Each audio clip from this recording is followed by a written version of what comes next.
नमस्कार दोस्तों, कैसे हैं आप लोग। उम्मीद करता हूँ आप लोग बहुत अच्छे होंगे और आपकी तैयारी भी बहुत अच्छे तरीके से चल रही होगी। आज हमारी बायोलॉजी की चौथी क्लास है।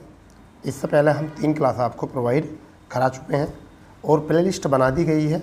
जिस भी स्टूडेंट ने अभी तक तीनों क्लासें नहीं देखी हैं वो एक बार क्लासों को देखेगा तो उसको बायोलॉजी बहुत अच्छे तरीके से समझ में आ जाएगी, क्योंकि हमने बायोलॉजी को बिल्कुल इस तरीके से निचोड़ किया है जो आपके सभी परीक्षाओं में, जैसे CRPF, BSF, Uttar Pradesh police और स्टेट PCS और सभी वनडे एग्ज़ामों के लिए बहुत महत्वपूर्ण रोल रहेगा। और SSC से जितने भी क्वेश्चन आज तक पूछे गए हैं उन पे भी हमने टॉपिकों को सेलेक्ट किया है। तो आज जो हमारा टॉपिक है वह है खनिज। खनिज को हम क्या कहते हैं, बोलते हैं मिनरल्स बोलते हैं। क्या बोलते हैं? मिनरल्स। ठीक है। खनिजों का पाचन नहीं होता, ये बात इंपॉर्टेंट है। क्या है? खनिजों का पाचन नहीं होता, इनका अवशोषण होता है। क्या होता है? इनका अवशोषण होता है। तो पहली बात तो आपको यही पता होनी चाहिए कि खनिजों का पाचन नहीं होता और इनका क्या होता है? अवशोषण होता है। इनसे हमें ऊर्जा नहीं मिलती, इनसे हमें ऊर्जा नहीं मिलती। तो फिर हमें क्या होता है, आगे देखते हैं। यह हमारे शरीर की कार्य प्रणाली का संचालन करने में सहायक होते हैं। ठीक है। पहली बात खनिज की है कि खनिज का पाचन नहीं होता है, इनका अवशोषण होता है, इनसे हमें ऊर्जा नहीं मिलती। यह हमारे शरीर की कार्य प्रणाली का संचालन करने में सहायक होते हैं। अब इनमें हम बात करते हैं कि कौन कौन से खनिज हमारे लिए इम्पोर्टेंट हैं, क्या हैं जो एग्ज़ाम में पूछे जाते हैं। तो सबसे पहले बात करते हैं आयरन की। यह हीमोग्लोबिन का घटक है, यानी कि हीमोग्लोबिन में पाया जाता है। ऐसे भी हम याद रख सकते हैं, यानी कि ब्लड, और ब्लड में क्या होता है? RBC, और RBC में क्या होता है? हीमोग्लोबिन, और हीमोग्लोबिन के अंदर क्या होता है? आयरन। हम इसे इस तरीके से याद रख सकते हैं। यानी ब्लड के अंदर क्या होता है? RBC पाया जाता है, RBC के अंतर्गत हीमोग्लोबिन पाया जाता है, और हीमोग्लोबिन के अंदर Fe यानी कि आयरन पाया जाता है। अगर बात करते हैं स्रोत की, तो पालक इसका स्रोत होता है, मेथी इसका स्रोत होता है, सेब, चना आदि इसके स्रोत होते हैं। अगर बात करते हैं कमी से, तो कमी से एनीमिया रोग हो जाता है जिसे हीमोग्लोबिन कहते हैं। देखिए Fe की कमी से क्या होता है? एनीमिया, और हीमोग्लोबिन की कमी से, RBC की कमी से क्या होता है? एनीमिया। पूरा समझेंगे क्या होगा जब हमारा यहाँ से देखो प्लस पोजीशन में था तो यहाँ माइनस। अगर Fe की मात्रा कम होगी तो हीमोग्लोबिन की मात्रा कम होगी, और जब हीमोग्लोबिन की मात्रा कम होगी तो RBC की मात्रा कम होगी, और जब RBC की मात्रा कम हो जाएगी तो हमें हो जाएगा अनीमिया रोग। और RBC की full form red blood cells या कार्पोक्युलस बोलते हैं। तो आपको आयरन से इतनी बात है याद रखना है, यही आपके परीक्षा के लिए सफिशिएंट है। अब जो हम बात करने वाले हैं वो दूसरा हमारा जो है वो है सोडियम, जिसे हम Na से प्रतीक करते हैं। ठीक है। यह इलेक्ट्रो रासायनिक आवेग को रेगुलेट करता है। क्या करता है? रेगुलेट करता है। अगर हम बात करें सोडियम, नमकीनी भोजन और समुद्री भोजन से हमें क्या मिलता है? सोडियम मिलता है। ठीक है। कमी से क्या होता है? रक्तचाप कम हो जाता है, यानी कि ब्लड प्रेशर जो है क्या हो जाता है? कम। अगर हमें सोडियम की कमी होती है तो हमारा क्या हो जाता है? ब्लड प्रेशर जो है कम हो जाता है। तभी कई बार जब ब्लड प्रेशर कम होता है तो डॉक्टर कहते हैं कि नमकीन भरी चीज़ों को खाने के लिए एडवाइस देते हैं, जिससे क्या हो जाता है? रक्तचाप जो है, यानी कि हमारा ब्लड प्रेशर जो है हमारा हाई होना यानी नॉर्मल हो जाता है। तो 2 हमने पढ़े हैं। अब हम पढ़ने वाले हैं क्लोरीन। तो क्लोरीन क्या है? हमारा Cl से प्रतीक करते हैं। यह HCl के निर्माण में सहायक होता है। HCl के निर्माण में ये सहायक होता है। कमी से भूख न लगना। अगर जिस व्यक्ति के अंदर क्लोरीन की कमी है उसे भूख नहीं लगती है और मांसपेशियों में ऐंठन आ जाती है। स्रोत है नमकीनी भोजन व समुद्री भोजन। तो यहाँ से ये भी बात इंपॉर्टेंट है, यानी कि दोनों ही स्रोत, नमकीनी भोजन व समुद्री भोजन, यह आपका सोडियम और क्लोरीन दोनों के लिए सहायक है। ठीक है। आगे बात करते हैं मैग्नीज, यानी कि मैग्नीशियम। ये भी बहुत इंपॉर्टेंट है। मैग्नीशियम में क्या है? Mg से प्रतीक करते हैं। ये एंजाइम्स को सक्रिय करता है। जितने भी हमारे शरीर में एंजाइम होते हैं उनको क्या करता है? एक्टिव करता है, यानी कि सक्रिय करता है। तथा दांतों व हड्डियों के लिए भी ये पाया जाता है। कमी से दांत व हड्डियों का कमज़ोर होना। ठीक है। स्रोत है दूध, मांस, हरी सब्जियाँ। तो ये बहुत अच्छा टॉपिक है मैग्नीशियम। यह एंजाइम्स को सक्रिय करता है तथा दांतों एवं हड्डियों में भी पाया जाता है। कमी से दांतों व हड्डियों में कमज़ोर होना, और स्रोत है दूध, मांस, हरी सब्जियाँ। ठीक है। ये कुछ इस तरीके से था। अब हम बात करने वाले हैं कैल्शियम, और ये वेरी वेरी इंपॉर्टेंट होता है कैल्शियम, इसे तो आप मोस्ट कर लीजिए, ठीक है। तो दोस्तों कैल्शियम में क्या होता है, यह हड्डियों तथा दांतों का घटक होता है, यानी कि हड्डियों में पाया जाता है, दांतों में पाया जाता है।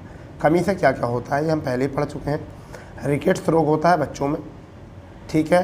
एस्टोमेलेसिया ये होता है आपका एडल्ट्स में, हड्डियों का कमज़ोर होना। और ऑस्टियोपोरोसिस ये ओल्ड एज में होता है। क्या होता है, हड्डियों का जो होता है, हड्डियों में छिद्र होने शुरू हो जाते हैं और टूटनी शुरू हो जाती हैं हड्डियाँ। ऐसी में इस बीमारी में क्या होता है, हड्डियों में छिद्र होने शुरू हो जाते हैं और टूटनी शुरू हो जाती हैं। तो ये तो था हमारा यहाँ से, ठीक है, कैल्शियम। अब बात करते हैं अगर इसकी अधिकता है तो अधिकता से क्या होता है, तो अधिकता से क्या होता है, जो हमारा वाल्व होता है ना, वाल्व वो हार्ड हो जाता है, यानी क्या है, जिसमें वाल्व ठीक से कार्य नहीं करता। तब इस वाल्व को सुअर के वाल्व से बदला जाता है। जब किसी के अंदर वाल्व पड़ जाता है तो किसके वाल्व से बदलते हैं, सुअर के वाल्व से बदला जाता है। इस तकनीक को एक्सोनोमोग्राफिक कहा जाता है। स्रोत जो होते हैं इसके वे क्या होते हैं, दूध होता है, अंडा होता है, मांस होता है, मछली होते हैं। इस तरीके से हम यहाँ से बना सकते हैं। अब हमारा नेक्स्ट जो है वह है हमारा फ्लोरीन। यह दांत के एनिमल भाग की सुरक्षा करता है, किसकी, एनिमल भाग की सुरक्षा करता है। लेकिन फ्लोरीन की अधिक मात्रा जो है किस में पाई जाती है, दांतों के क्षरण के कारण होती है। जब फ्लोरीन की अधिकता होती है दांतों का क्षरण का कारण होता है। जब अधिकता हो जाती है दांत छिलने लगते हैं, यानी कि टूट के गिरने लगते हैं। तो ये थे हमारे मिनरल्स जिनको हमें याद रखना है। एक बार थोड़ा याद करेंगे क्या है थे हमारे मिनरल्स। हमने जो मिनरल्स पढ़े हैं, मिनरल्स वो क्या क्या पढ़े हैं, इनको एक बार देख लेंगे। तो हमने आयरन पढ़ा है, ठीक है, क्या पढ़ा है हमने, आयरन पढ़ा है। आयरन में देखा है हीमोग्लोबिन में पाया जाता है। सोडियम हमने पढ़ा है, नमकीनी भोजन, समुद्री भोजन में पाया जाता है, ठीक है। क्लोरीन हमने पढ़ा है, HCl के निर्माण में सहायक होता है। भूखने लगना, मांसपेशियों में ऐंठन होना, नमकीनी भोजन में समुद्री भोजन से प्राप्त होता है। मैग्नीशियम की बात करें, एंजाइम को सक्रिय करता है। दांतों व हड्डियों में पाया जाता है। दांत व हड्डियों का कमज़ोर होना इसी का कारण होता है। कैल्शियम को हमने पढ़ा है कि क्या क्या कारण होते हैं, बच्चों में कौन सी बीमारी, एडल्ट में कौन सी बीमारी और ओल्ड एज में कौन सी बीमारी। तो आपको मैं बता देता हूँ, बच्चों में रिकेट्स रोग, ठीक है, ओल्ड एज एडल्ट जो होते हैं उनमें हड्डी कमज़ोर होना, ओल्ड एज में आपकी हड्डियों में छिद्र होना, हड्डियाँ टूटना शुरू होना। अधिकता से जो होता है बाल्ब काम नहीं करता, सुअर के बाल्ब से बदलते हैं। फ्लोरीन से दांत के एनिमल के भाग की सुरक्षा करता है फ्लोरीन, लेकिन फ्लोरीन की अधिकता होने से, ज़्यादा होने से दांतों को के क्षरण का कारण बन जाती है। तो ये तो थे हमारे, जिसे हम कह सकते हैं खनिज। अब हम जो पढ़ने वाले हैं वेरी वेरी इंपॉर्टेंट टॉपिक पढ़ने वाले हैं, और आपको ये तैयार करना ही पड़ेगा, बहुत ज़रूरी है ये आपके लिए, ठीक है। और हमारा जो चैप्टर है वह है आपका रक्त परिसंचरण, ठीक है, ब्लड सर्कुलेटरी सिस्टम, ठीक है, इसको हम पढ़ने वाले हैं। अब देखिए क्या है, रक्त परिसंचरण का संचालन मानव हृदय करता है। तब इसे हृदय संवहन तंत्र यानी कि कार्डियोवैस्कुलर सिस्टम कहा जाता है, ठीक है भाई। तो क्या कहा जाता है, हृदय संवहन तंत्र से कहा जाता है। कार्य क्या होता है इसका समझ लेंगे ज़रा। कार्य क्या होता है, इसका कार्य शरीर में ऊर्जा, खनिज, ऑक्सीजन तथा पोषक पदार्थों का रक्त द्वारा संचालन करना होता है, ठीक है। रक्त परिसंचरण की खोज विलियम हार्वे ने की थी। किसने की थी, विलियम हार्वे। ये मोस्ट है, ये एग्जाम में कई बार पूछा है, ठीक है। रक्त परिसंचरण तंत्र की खोज किसने की, तो ये कई बार, एक नहीं, दो नहीं, तीन बार नहीं, कई बार ये एग्ज़ाम में क्वेश्चन पूछा गया है, ठीक है भाई। आगे देखते हैं कि रक्त परिसंचरण कितने प्रकार का होता है। 2 प्रकार का होता है। एक तो होता है हमारा खुला तंत्र और दूसरा होता है बंद तंत्र, यानी कि ओपन सिस्टम और क्लोज सिस्टम। रक्त ऊतकों के संपर्क में जो होता है उसे हम क्या कहते हैं, खुला तंत्र कहते हैं। जैसे आर्थ्रोपोडा, मच्छर, ठीक है, मक्खी, तितली, ये मोस्ट है आपके लिए। ओपन सिस्टम खुला तंत्र जो होता है रक्त ऊतकों के संपर्क में होता है। तो ऑर्थोपोडा होता है, मच्छर होता है, मक्खी होती है, तितली होती है। जबकि बंद क्या होता है, रक्त धमनी तथा सिराओं के संपर्क में होता है। ऑल एनिमल इसमें आते हैं, क्या आते हैं, ऑल एनिमल इसमें आते हैं। यहाँ से आप बनाकर याद रख सकते हो। आ गया, ये बहुत मोस्ट टॉपिक आपके सामने आ गया है। ये है मानव रक्त, जिसे हम कहते हैं ह्यूमन ब्लड, ठीक है। स्टडी जो कहा जाता है, इसके अध्ययन को कहा जाता है हेमाटोलॉजी कहा जाता है। इसकी स्टडी क्या कहा जाता है, हेमाटोलॉजी कहा जाता है, ठीक है। और ये संयोजी ऊतक होता है। कैसा होता है, संयोजी ऊतक होता है। कार्य जो होता है इसका वो ऑक्सीजन तथा पोषक पदार्थों का परिवहन करना होता है। पीएच मान की अगर हम बात करें तो 7.4 होता है, यानी कि क्षारीय होता है। अगर अमाउंट की बात करें तो 4 से 5.5 लीटर मानव में पाया जाता है, जबकि शरीर का 10% भी होता है, शरीर का 10% भी होता है। कलर रेड कलर होता है। हीमोग्लोबिन के कारण रक्त का रंग कैसा होता है, लाल होता है। ये भी आप याद बना कर रखेंगे अपने माइंड में। यानी कि रक्त का लाल रंग किसके कारण होता है, तो रक्त का लाल रंग जो होता है वो हीमोग्लोबिन के कारण होता है, इतना भी याद रख सकते हैं। अब बात आती है रक्त का निर्माण कैसा होता है। जन्म से पहले प्लीहा इसका निर्माण करता है और यकृत, जबकि जन्म के बाद अस्थि मज्जा में इसका, यानी कि बड़ी हड्डियों के अंदर, अस्थि मज्जा जो होता है, बोन मैरो जो होता है, वो बड़ी हड्डियों के अंदर पाया जाता है, हड्डियों के अंदर पाया जाता है, ठीक है। जबकि प्लीहा या यकृत में जन्म के समय पर इसका निर्माण होता है, ठीक है। अगर बात करें नेक्स्ट में रक्त का भंडारण, रक्त का मानव शरीर प्लीहा, ठीक है, यह अग्नाशय के पीछे होता है। प्लीहा को शरीर, ठीक है, प्लीहा को शरीर का ब्लड बैंक कहा जाता है। तो एक तो मोस्ट ही बन गया, प्लीहा को क्या कहा जाता है, मानव शरीर का ब्लड बैंक कहा जाता है, ठीक है। अगर बात करें ब्लड बैंक की, तो ब्लड बैंक में रक्त को 40 से 42 दिन तक रखा जाता है, ठीक है। यानी कि ब्लड बैंक जो होती है हमारी, जहाँ से हम अपना ब्लड मतलब डोनेट करते हैं या फिर हम वहाँ से लेते हैं, तो उसमें कितने दिन तक होता है, 40 से 42 दिन तक जो है वहाँ ब्लड सुरक्षित रखा जा सकता है। ब्लड बैंक में रक्त में सोडियम ऑक्जेलेट मिलाकर रखा जाता है, जिससे वह ख़राब ना हो। तो कई बार एग्ज़ाम में क्वेश्चन आया है कि ब्लड में कौन सा तत्व मिलाकर रखा जाता है जिससे कि वह ख़राब न हो, तो क्या होता है, सोडियम ऑक्जेलेट होता है, ठीक है।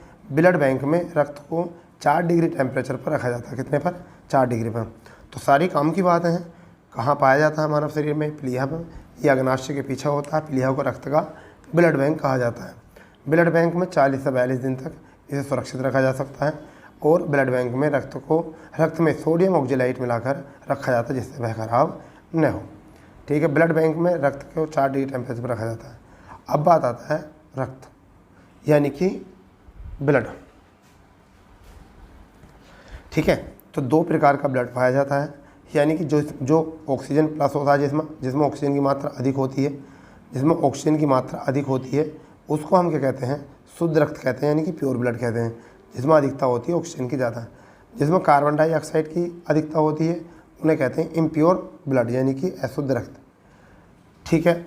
अब देखिए कैसा होता है, इसे ऑक्सीकृत करने के बाद में धमनी में जाता है, यानी कि शुद्ध रक्त पहले ऑक्सीकृत होता है और फिर धमनी में जाता है, ठीक है। कहाँ जाता है, धमनी में, और फिर उसके बाद में जो है एक साइड ही पढ़ लेते हैं, धमनी में जाता है, फिर उसके बाद रंग चमकदार लाल हो जाता है, और मानव शरीर के लेफ्ट यानी कि बाईं ओर शुद्ध रक्त पाया जाता है। कहाँ पाया जाता है, बाईं ओर शुद्ध रक्त पाया जाता है।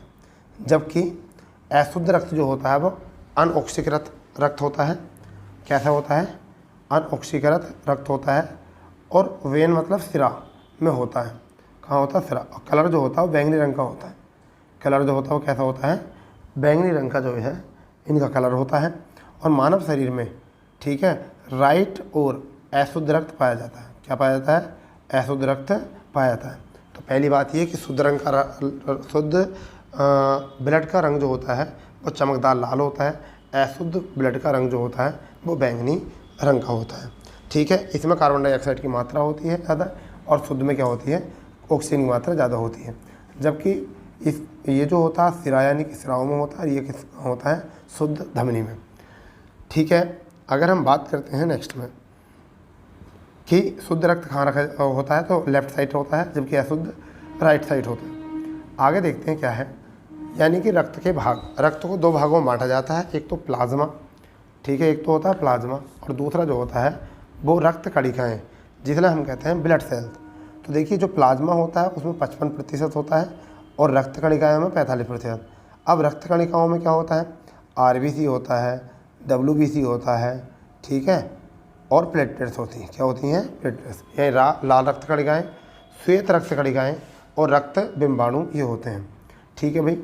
इतना आपने यहाँ से सीख लिया होगा, ठीक है। चलिए आगे पढ़ते हैं क्या है। अब बात करते हैं प्लाज्मा के ऊपर। क्या है प्लाज्मा, प्लाज्मा के ऊपर बात करते हैं क्या है प्लाज्मा, ठीक है। तो देखिए प्लाज्मा जो है रक्त में 55% माना जाता है, ठीक है, मात्रा में पाया जाता है, और पीएच वैल्यू को नियंत्रित करता है। ये इसका कार्य क्या होता है, पीएच वैल्यू को नियंत्रित करना, और दूसरा जो होता है रक्त का थक्का बनने में सहायक होना। ठीक है भाई। अब प्लाज्मा में जो होता है क्या क्या होता है समझ लीजिए। प्लाज्मा में क्या क्या होता है, तो 92% होता है वाटर, 7% होता है प्रोटीन, और 1% जो होता है वो होता है साल्ट। ठीक है, 1% साल्ट होता है। क्या क्या पाया जाता है एग्ज़ाम में, ये देखने को बहुत क्वेश्चन मिल जाते हैं। ठीक है, ये क्वेश्चन आपको मिलेगा देखने के लिए कि ब्लड में, प्लाज्मा में वाटर की मात्रा जो होती है वो कितनी होती है। तो वाटर की मात्रा जो होती है वो 92% होती है। ठीक है, प्रोटीन की मात्रा 7% होती है। ठीक है, और साल्ट की मात्रा जो होती है वो 1। अब देखिए पहले बात करते हैं प्रोटीन।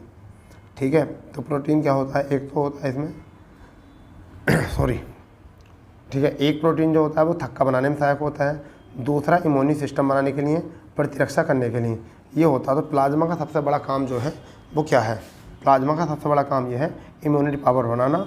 ठीक है, आगे हम बात करते हैं प्लाज्मा का रंग।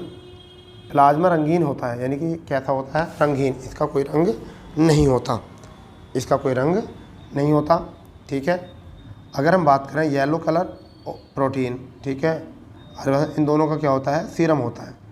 ठीक है, आगे पढ़ते हैं प्लाज्मा का वह भाग जिसका रंग पीला होता है परंतु रक्त का थक्का बनाने में भाग नहीं लेता है तथा इसमें प्रोटीन नहीं होता, इसे सीरम कहते हैं। यानी कि यहाँ से क्या बना है, प्लाज्मा का वह भाग जिसका रंग पीला रंग होता है परंतु रक्त का थक्का बनाने में भाग नहीं लेता है तथा जिसमें प्रोटीन भी नहीं होता, उसे क्या कहते हैं, सीरम। तो एग्ज़ाम में क्वेश्चन आएगा सीरम किसे कहते हैं, तो प्लाज्मा का वह भाग जो रक्त का थक्का बनाने में सहायक नहीं होता, जिसका रंग पीला होता है, उसे हम क्या कहते हैं, उसे हम कहते हैं सीरम, जिसमें प्रोटीन की मात्रा नहीं होती है। ठीक है,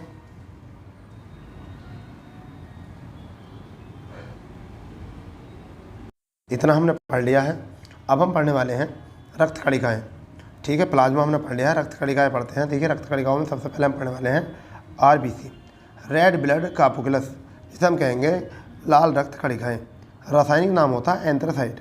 रासायनिक नाम क्या होता है, एंथ्रासाइट। खोज जो की थी वो किसने की थी, स्वेटरडम गेलफिंगी ने इसकी मतलब क्या की थी, खोज की थी। ठीक है, अगर अमाउंट की बात करें तो 4.5 से लेकर 5 मिलियन प्रति mm आयतन होता है इसका, यानी कि 4.5 से लेकर 5 मिलियन होता है। ठीक है, जीवन काल जो होता है 20 से 120 दिन होता है। जीवन काल जो होता है 20 से 120 दिन तक होता है, याद कर सकते हो इसको।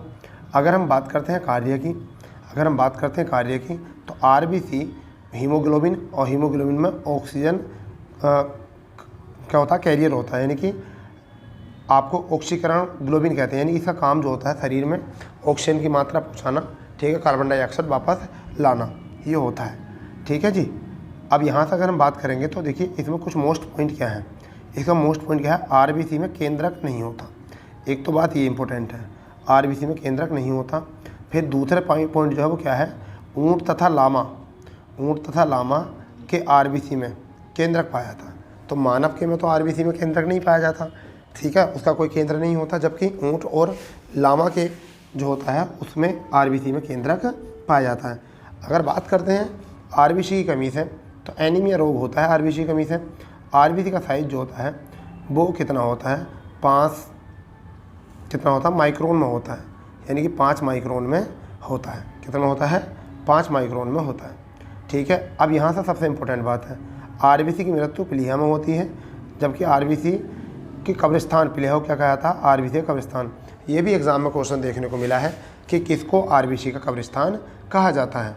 तो हमने देखा कि इसकी आयु कितनी है, 120 से 120 दिन। मात्रा जो होती है, इसकी जो साइज होता है 5 माइक्रोन होता है। शरीर में ऑक्सीजन, प्रत्येक कोशिका में ऑक्सीजन ले जाना और कार्बन डाइऑक्साइड उठाना, ये काम होता है। लाल रंग जो होता है वो इसमें हीमोग्लोबिन के कारण होता है। ठीक है भाई। तो अब बात करते हैं WBC, क्या करते हैं बात, WBC की बात करते हैं। अब WBC क्या है इसको देख लेते हैं। WBC को हम क्या कहते हैं, श्वेत रक्त कणिकाएँ कहते हैं, वाइट ब्लड कार्पुकुलस इसको कहते हैं। रासायनिक नाम क्या है, ल्यूकोसाइट। खोज जो की थी ग्रेबिल ने की थी, किसने की थी, ग्रेबिल नामक व्यक्ति ने। अमाउंट जो है 8000 से लेकर 10,000 प्रति mm³ होता है। ठीक है, अगर हम बात करें लाइफ जीवन काल तो 2 से 5 दिन होता है इनका जीवन काल। ठीक है, कितना होता है? 2 से 5 दिन या 2 से 4 दिन, बस यही आगा 2 से। अगर हम यहाँ से बात करें अनुपात की तो RBC की 700 बूंद और WBC की 1 बूंद आपस में बराबर होती है, 1 ड्रिप। आगे बात करें तो इनका आयतन, इनका अपना केंद्रक पाया जाता है जिसमें इसका विभाजन होता है। ठीक है, WBC में हीमोग्लोबिन नहीं पाया जाता, इसलिए इसका कोई रंग नहीं होता। कार्य क्या होता है? प्रतिरक्षा तंत्र को स्ट्रॉन्ग करना। कार्य हमारा पता हो चुका है, प्रतिरक्षा करना होता है इसका काम। अब आता है WBC।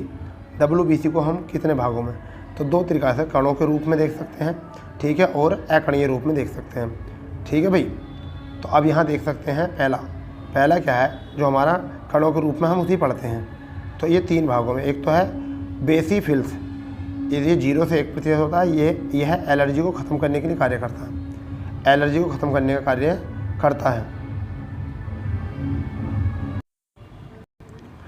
बेसोफिल्स का 0 से 1% होता है, ये एलर्जी को ख़त्म करने का कार्य करता है। दूसरा जो होता है वो होता है न्यूट्रोफिल्स, ये 60 से 70% होता है, इसका कार्य बैक्टीरिया को ख़त्म करना होता है।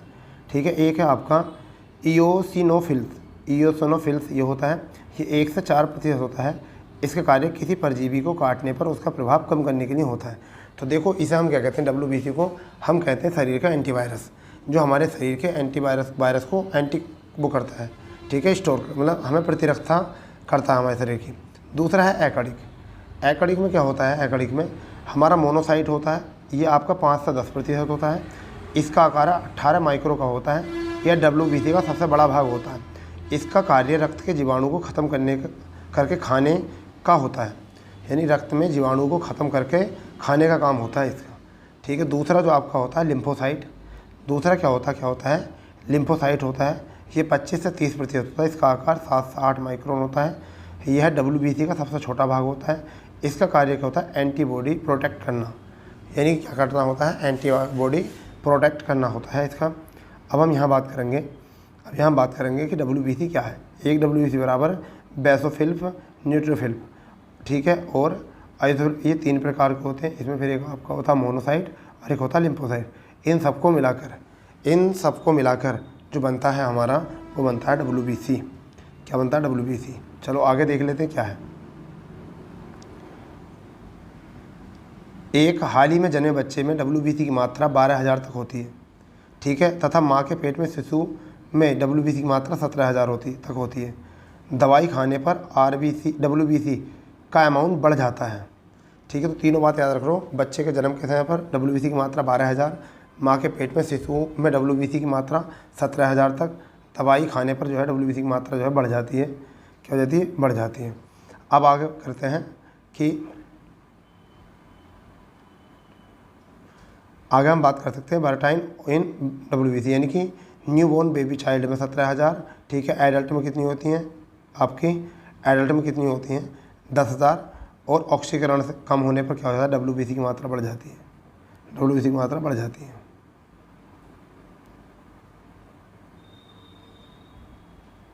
आगे देखेंगे प्रभाव क्या होता है। अगर हम यहाँ देखते हैं प्रभाव, तो इसका जो प्रभाव होता है वो क्या होता है?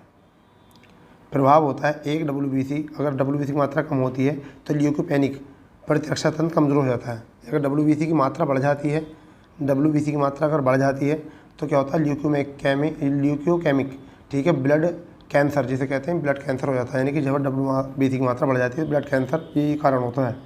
ठीक है, अब देखेंगे प्लेटलेट्स, यानी कि ब्लड प्लेटलेट्स, यानी कि BP बिम्बाणु, रक्त बिम्बाणु। ठीक है, तो सबसे पहली बात रासायनिक नाम क्या होता है? थ्रोम्बोसाइट होता है। खोज विलियम ओंसलर ने की थी। अमाउंट 2.5 लाख से लेकर 4 लाख तक होता है। लाइफ 7 दिन होती है। लाइफ कितनी होती है? 7 दिन होती है। आगे बात करते हैं वर्क। यह रक्त का थक्का बनाने में सहायक होती है। प्लेटलेट्स के अंदर थ्रोम्बोप्लास्टिन प्रोटीन पाया जाता है। 50,000 से कम होने पर ब्लीडिंग, नाक, कान, मुंह से खून होने की संभावना होती है, इसलिए डॉक्टर एडमिट होने की सलाह देते हैं। किससे? 50,000 से कम होने पर इनकी संख्या। ठीक है भाई, 50,000 से कम होने की यह क्रिया। आगे रक्त का थक्का बनाने की प्रक्रिया क्या है? रक्त का थक्का, तो पहला स्टेप है इन ब्लड, ठीक है, तो प्रोटोन क्या है आपका?